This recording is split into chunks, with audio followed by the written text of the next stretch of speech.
डाबर का जिक्र करेंगे हम। डाबर को 321 करोड़ के जीएसटी डिमांड का नोटिस मिला है। कंपनी टैक्स नोटिस की समीक्षा कर रही है। कंपनी बाद उचित कदम उठाएगी। कंपनी ने स्टॉक एक्सचेंज को जानकारी इस बारे में दी है। तो डाबर आप जानते हैं एक बड़ा ब्रांड, लेकिन इसे नोटिस मिला है। और तरुण हमारे साथ हमारे सहयोगी जुड़े हुए हैं। तरुण, ये पूरी खबर बताइएगा डिटेल में। चाहूंगा कि जीएसटी की इन्वेस्टिगेशन में डीजीजीआई जो है उन्होंने डाबर इंडिया को 121 करोड़ जीएसटी टैक्स रिवीजन के लिए नोटिस दे दिया। डीजीजीआई का ये मानना है कि जो कंपनी है उसने कहीं न कहीं अपने कामकाज में टैक्स कम भरा है और ये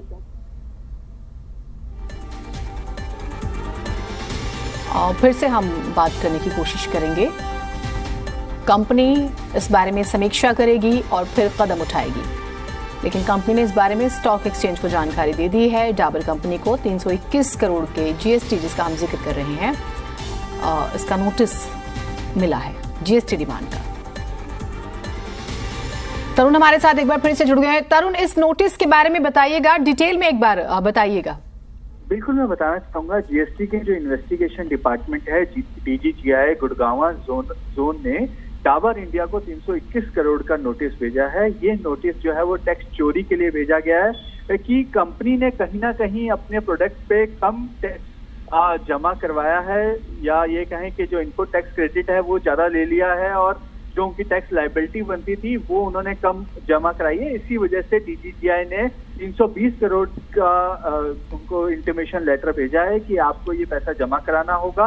यदि कंपनी के पास अब दो ऑप्शन है, या तो वो पैसा जमा करवा दे या लीगल रूट यहाँ पे अख्तियार कर लें। यदि दोनों ही चीजें वो नहीं करते हैं तो जीएसटी डिपार्टमेंट के पास पूरी पावर है कि वो प्रॉपर्टीज अटैच कर सकती हैं, डायरेक्टर्स को अरेस्ट कर सकती हैं, प्रमोटर्स पे एक्शन ले सकती हैं।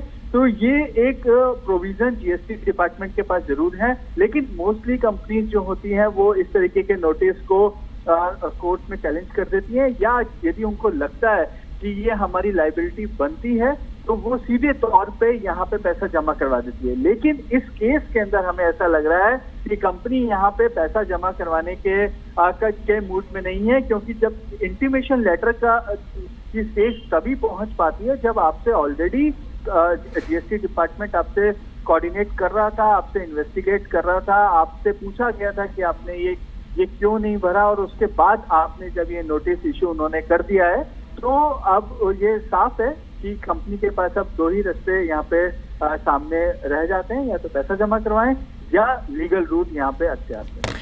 लेकिन एक चीज और जो समझ में आ रही है, जो मैंने आपकी बातों को भी सुना, और बेशक से कंपनी कह रही हो कि हम इन्वेस्टिगेशन कराएंगे अपने लेवल पर, लेकिन जिस तरह से देरी हुई है तो फिर तो आपको इंटरेस्ट और पेनल्टी दोनों देनी पड़ेगी।